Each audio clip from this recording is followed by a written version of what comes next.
And welcome back, everyone. We are back. We are live with NA Apprentice. It's been a while with NA Apprentice Season 5 2021 Qualifier number 2. I'm your host, Live VIP, and with me at the moment, I'm joined by no one, but maybe I'll be joined by someone later on as we are diving into the qualifiers. And mates, I'm so excited. It's been so long since we've casted one of these ducklings. Far too long. As spawning in the bottom left-hand corner of Blackburn ALE, we have the CranKy duckling himself, representing the land of the Americas. It is PattyMac.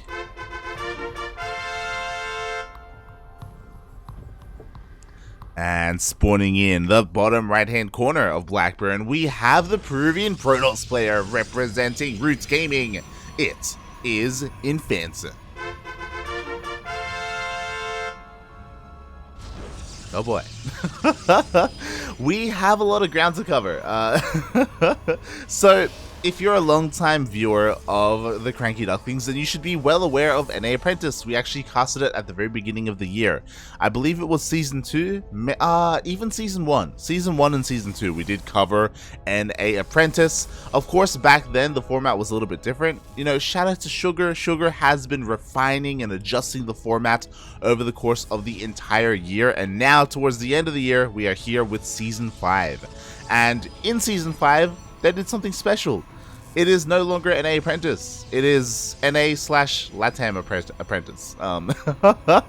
It now includes Latin America as well, which means players like Marooned or INFANSON can join in as well. Of course, this is qualifier number 2 because yesterday they had qualifier number 1. Unfortunately, we were busy with TSL, so we couldn't quite cover it. There's just a lot of StarCraft going on, and we were honestly quite busy.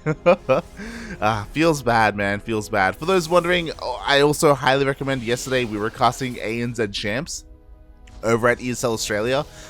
It was insane. I highly recommend people to tune into the VODs if you get the chance. But speaking a little bit more about NA Apprentice, it's again just great to see it returning and great to see it expanding. Yesterday, notable players that qualified were, you know, players that we would kind of expect, like Davo made it through, but we had some interesting signups. Cats signed up. I was shocked. Cats, El Padrino himself, signed up for NA Apprentice. On top of that, we also had Smile, aka Fuego. He barely plays in any tournaments. I didn't even know he was still playing StarCraft. Unfortunately, there are some players that are kind of missing. Probably the big one, I was checking, Eric is ineligible just because of his placement in in DreamHack. But Ryu is ill this weekend. Feels bad, man. Ryu would have been a great addition for this tournament. Of course, the duckling himself, he's unfortunately under the weather. He's a little bit sick at the moment, so he will not be participating in this season of NA Apprentice, but maybe in future seasons, depending on how things go. Meanwhile, mate, it's been a while. We have the PattyMac himself. The Mac is back and already kicking things off with, you know, a relatively aggressive opener. He's going to be able to depower everything. My god, it's only been a couple of these stalkers that he's already kind of having his way with INFANSON. If you're unfamiliar with INFANSON, he has been recently popping off in the Latin American scene. He came second in Sentimiento Latino. He came second in Battle of the Americas last week, just back-to-back second places. But at the moment, he is struggling here against PattyMac, and with the Stargate opener, he did open up with an Oracle, and finally he's going across the map, but mate, we already have a shield battery to defend at home, and there's still no answer to these stalkers. On top of that, PattyMac is having some fun as we see our own logo on the ground. We see some shield batteries being thrown down because why the hell not? Everything is depowered, no warp gates, no production. The only thing going INFANSON's way is that he does have a Void Ray on the way, but one Void Ray is not going to be enough, especially with everything being depowered. It's kind of all over before it began because the stalkers just move on forward. The Void Ray is going to go down. We do have boys being pulled, but mate, the Void Ray does get picked up. GG gets called, and PattyMac takes the first game.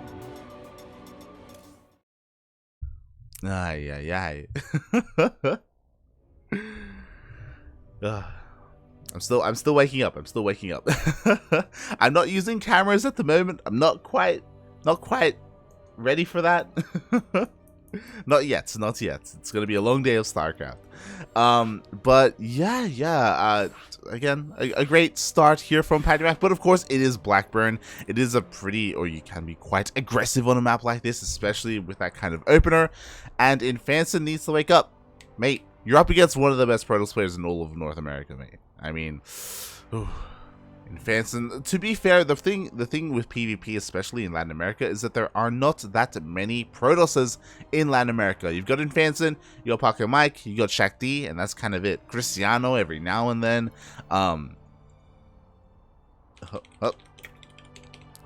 So it can be kind of difficult to work on this matchup especially if you're living in the land of Latin America, but we will see if he can fight back. As a reminder to everyone, I don't know if you saw it, I may have even put the wrong score in game, but this is going to be a best of 5. This is a qualifying match. Oh, also, good morning, Logic. Good morning, Logic. Buenos dias, Maximo. Good morning, Lord Loken. Working on a Sunday is one thing. Missing a cast to work on a Sunday equals Sag Duck. Ah, feels bad, man, Lord Loken. Feels bad. But, cannot feel bad any longer because spawning in the bottom right-hand corner, left-hand corner even, I'm still waking up, we have the CranKy Duckling himself, the NA Duckling, representing the CranKy Ducklings for the land of North America. It is PattyMac. Already up 1-0 in this best of 5 qualifying match. And spawning in the top right hand corner of 2,000 atmospheres, we have the Peruvian Protoss player. Again, he just hit second place in Sentimiento Latino in Battle of the Americas, but can he make it into NA Apprentice? It's the Peruvian Protoss. It is INFANSON. Representing Root Gaming. So, talking about INFANSON a little bit, obviously he had a rough start in game number 1, hopefully he can shrug that off as we continue on in this series. He did recently join Root Gaming, and as a result, he has been honestly improving quite heavily. I don't know what kind of practice regimen they have over in Root Gaming, I don't know how their coach system works, as I'm not a part of it, but I feel like INFANSON has benefited a lot from it, just because almost out of nowhere, over the course of a couple of months, he shot up from Masters to GM to being competitive with the pro scene in Latin America. So it's been insane to see his kind of growth over such a short period of time, but how does that shape up against NA? Again, I feel like it's a little bit rough to go up against PattyMac in round 1, as PattyMac is, again, kind of like a top 6, top 8 player in North America. So, INFANSON has to do something special here if he wants to make it through the qualifying match. Meanwhile, !B in the chat if you want to have a look at the bracket. We do have a lower bracket in these qualifiers, so even if INFANSON goes down, he will still have a chance at redemption to continue on and to have another chance at qualifying for this event. As is a pretty big qualifier. I say big as in there are a lot of spots. 12 players make it through to the main event. That's a lot of players, that's a lot of spots, that's a lot of best of 5s. Oh, as we do have that double stalker opening. Meanwhile, on the other side of the map, we do see PattyMac being a little bit annoying, and he will be able to spot these initial adepts as they are going to be popping out. With this, he will be aware of the aggression. Oh, no, never mind. He hasn't. Oh, okay, there we go. He has now spotted these adepts. With that, he should be ready at home with a probe to just try and deny and block those shades. These adepts are going to try and do some damage, but PattyMac is already in position, already ready for said adepts. Meanwhile, on the other side of the map, unfortunately for INFANSON, his Nexus is going to be delayed. The Stalkers actually made it all the way across the map as well. They shouldn't get too much more damage done though, because we have a shield battery. We have defensive Stalkers. INFANSON should be fine at home. Just that delayed Nexus.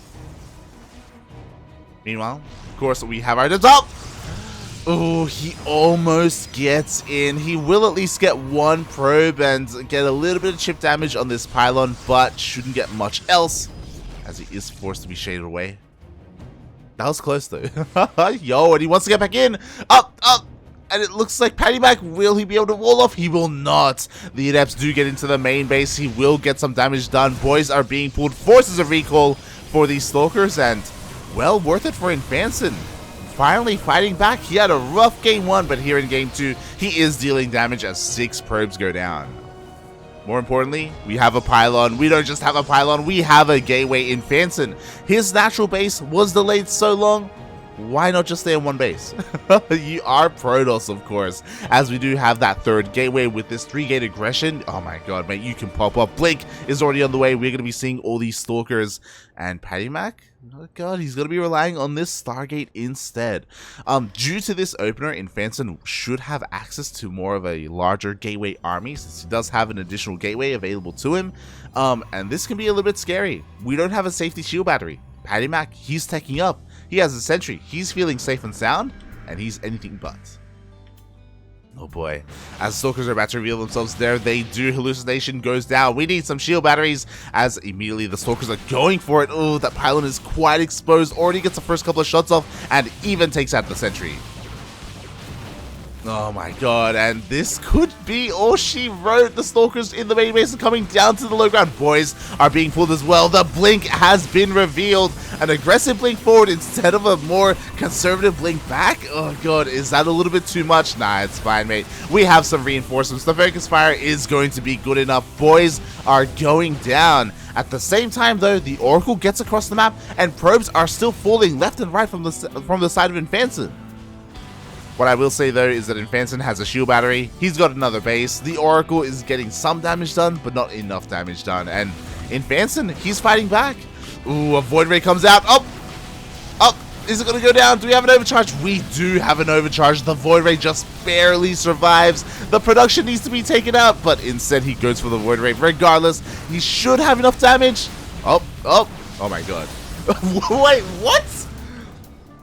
Mate, INFANSON, please. He had so much going for him. Instead of going for the pylons, instead of depowering all of the production, he tried to go for the kill. He tried to go for the Void Ray, and he underestimated the power of the overcharge. Finally, we see another blink forward. The Void Ray will still go down, and it looks like INFANSON still has enough momentum to keep on going. GG gets called.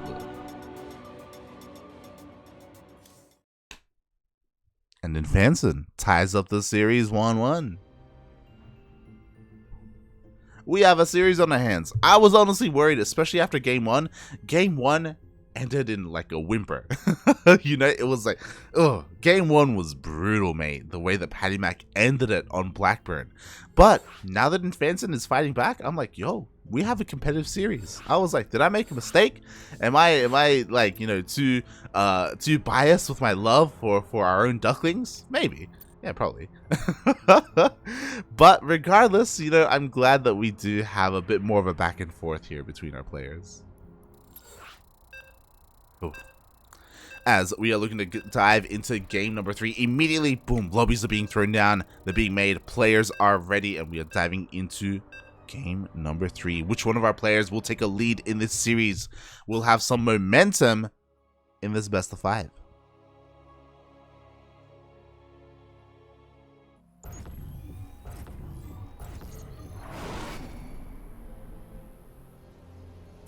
Spawning in the the top right hand corner of Hardwire LE, we have the CranKy Duckling himself, the North American Protoss. He is red. He is PattyMac.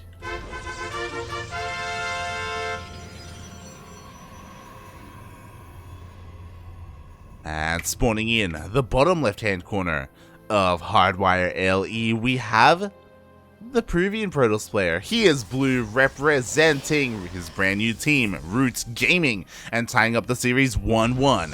It is INFANSON. And as we get into game number 3, massive shout out to Krupp, aka Sickling Squad Senseki in the chat, as she did just finish up some last minute overlays here for this tournament. We now have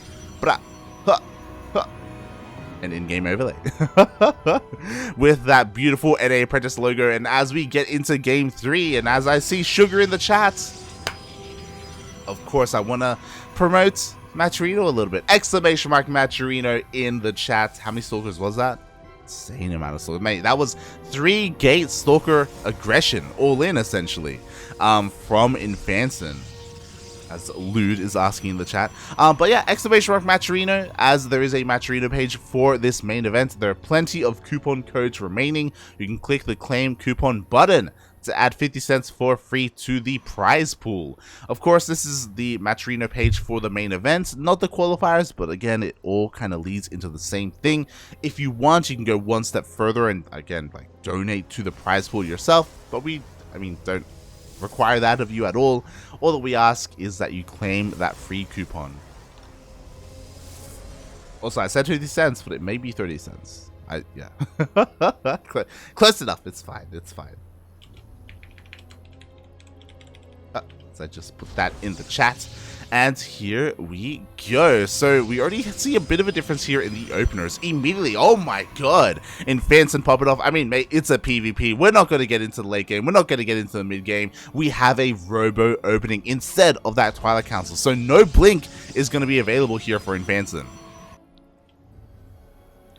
Instead, he's looking to, I imagine, rush out Immortals. It would be insane if he went for a War Prism first with so little gates. Unless he threw down a third gateway, then maybe. He does have a probe out on the map, but he is returning back home.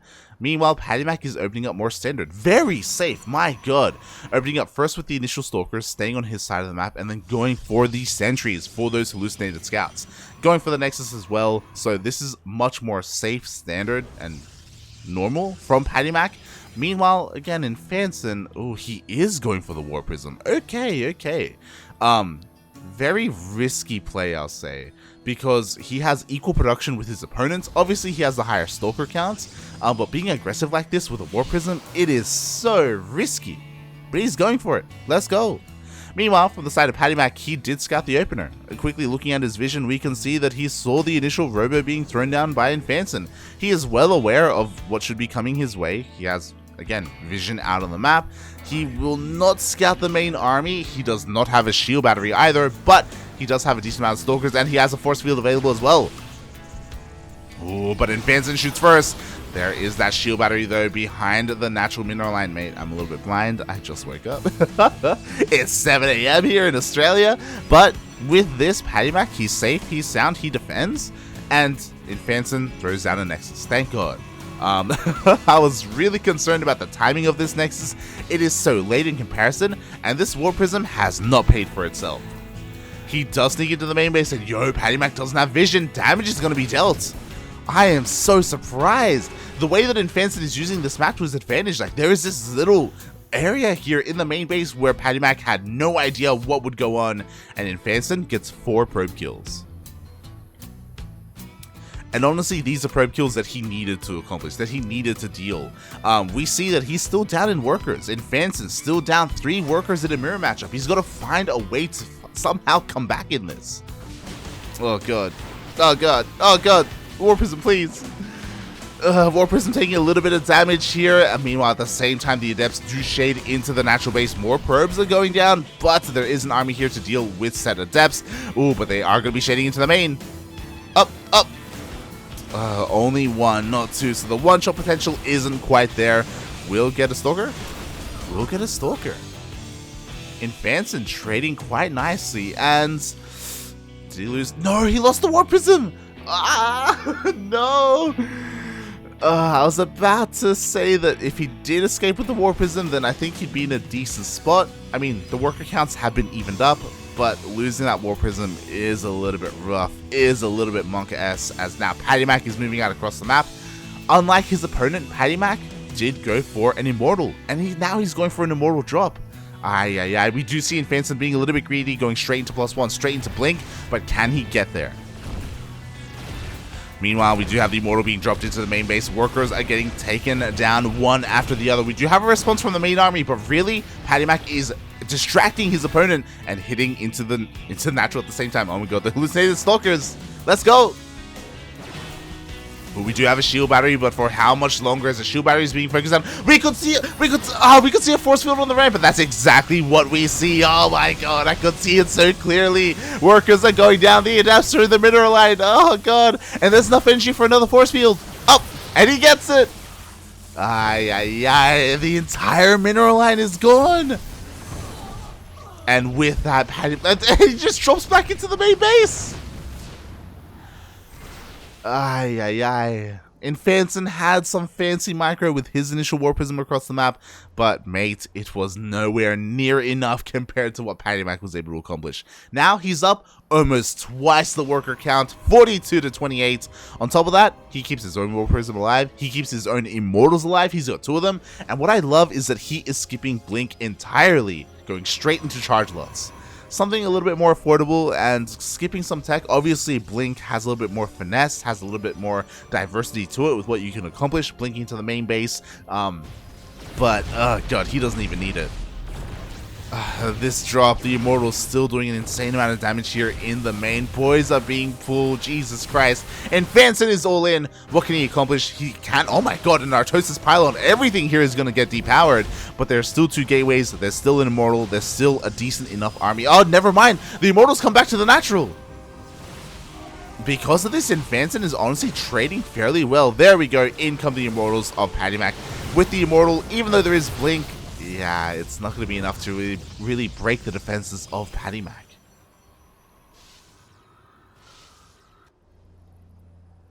Oh, ay, ay, ay. And we'll see if INFANSON can get back into this. Like, he is kind of evening out the worker count a little bit. I'm just really worried about the main army. Like, he does have Blink, but Charge just finished up. +1 is about to finish up as well.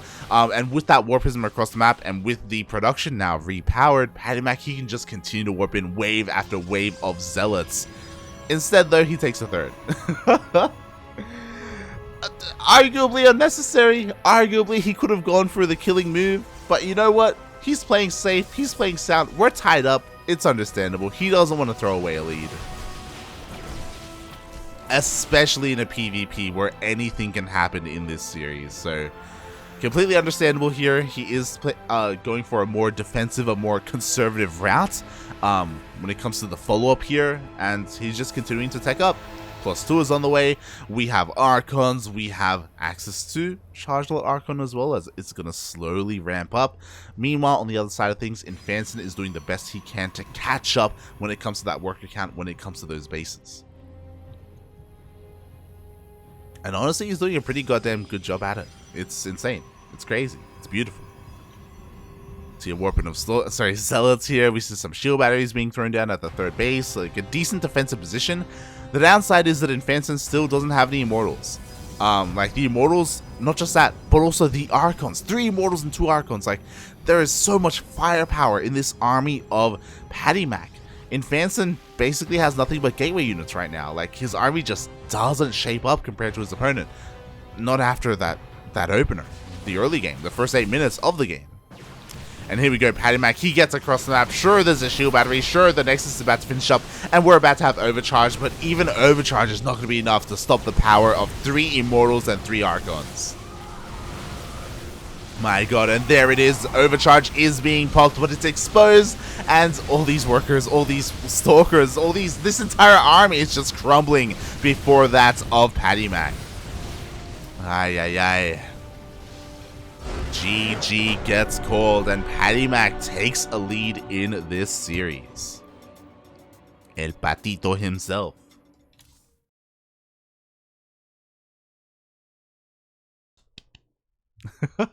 No bias. But GG, well played. As a reminder though, this is still a best of 5, so we still have at least 1 more game ahead of us, maybe even 2. Find out which one of our players qualifies for NA Apprentice Season 5. Oh. As we are just setting up here, oh my, looks like game number 4 is going to be on Glittering Ashes. One of the more larger maps in the map pool. Because it's so large, you could argue, does that lean towards aggression? Not really, it takes a while to get across the map, but because it's so large, there are so many spots to throw down proxies.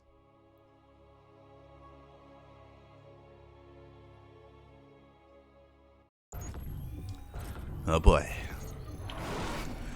And here we go, spawning in the top right hand corner of Glittering Ashes LE, we have the American Protoss player, the CranKy Duckling himself. The Mac is back. It is PattyMac, aka M. Canning's illegitimate son. And spawning in the bottom left hand corner of Glittering Ashes LE, we have the Peruvian Protoss player, the rising star himself, the Blue Protoss representing Roots Gaming. It is INFANSON, aka Marooned. We have a cannon rush! We have a Forge first, people! Let's go! What is happening right now? Oh my god. PattyMac is popping off. He is having some fun. He is throwing caution to the wind here with this Forge, and we will see if he's going to be able to execute this, as this map does have some critters, and the critters can kind of mess up the positioning of these cannons, but the critter is off to the left-hand side. The pylons are going up, the wall is happening, and the cannons are going to be thrown down. Boys are being pulled immediately to try to deal with this. Meanwhile, so much lost mining time. Gases aren't coming into play at all. But honestly, a very fast response, and INFANSON is trying to power his way through these pylons. Meanwhile, the first cannon has been thrown down. Oh, the probes are trying to make their way through. They will get through that initial pylon here. But PattyMac walls off just in time again. My god, that was so quick. And with this, the cannon will finish. And is it over? Is that game? Because this cannon is going to deny all the mining. We don't have a cyber core. We have no way to deal with the cannon. There's no zealots. The zealot wasn't even made for INFANSON. And not like this, PattyMac podcast. No, Maria. Oh god. INFANSON goes for a ninja base. He evacuates his main base. He is getting the hell out of here, getting out of that cannon range. And there is essentially zero income now for INFANSON. My god. So he's in a bit of a predicament. First, he has to wait for this Nexus to finish up so that he can recall across the map. He can't just walk there, because if he does, these probes are just going to follow him. INFANSON, please. He's beelining it for the Nexus, and if he does this, by the time he gets there, these probes, they're just going to cannon rush again. Oh my god. Meanwhile, the main base has been completely abandoned. Unfortunately, PattyMac wasn't quite on top of chasing those probes, so now he's a little bit in the dark. Now he's looking for another Nexus, but because he's looking, he will eventually find this, and again, there's just nothing stopping him from throwing down more cannons. He's looking though. He is looking. Meanwhile, again, main base is going to be going down. Unfortunately, the cyber core didn't even finish up because INFANSON had to cancel it to have enough resources for another Nexus. Mining has commenced, but this has been spotted. Meanwhile, what do we have here across the map? We do have the cyber core finishing up for PattyMac. We do have a stalker on the way as well. The base has been revealed. And PattyMac just has to micro well and send his stalker across. Like, this is a brutal game. This is a bit of a feels bad man moment for INFANSON. Like, how does he come back from this? His production is across the map. He can make a stalker soon with this cyber core, but he's not going to be able to help. He can pull the boys and maybe try and surround the stalker, but again, PattyMac should be on top of this, and GG gets called. PattyMac is going to be our first player qualified for NA Apprentice Season 5.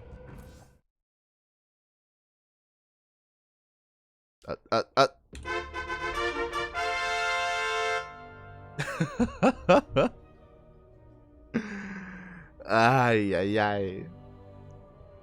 GG, well played. Congratulations, PattyMac, as he's done it. One best of 5 is all he needed to do.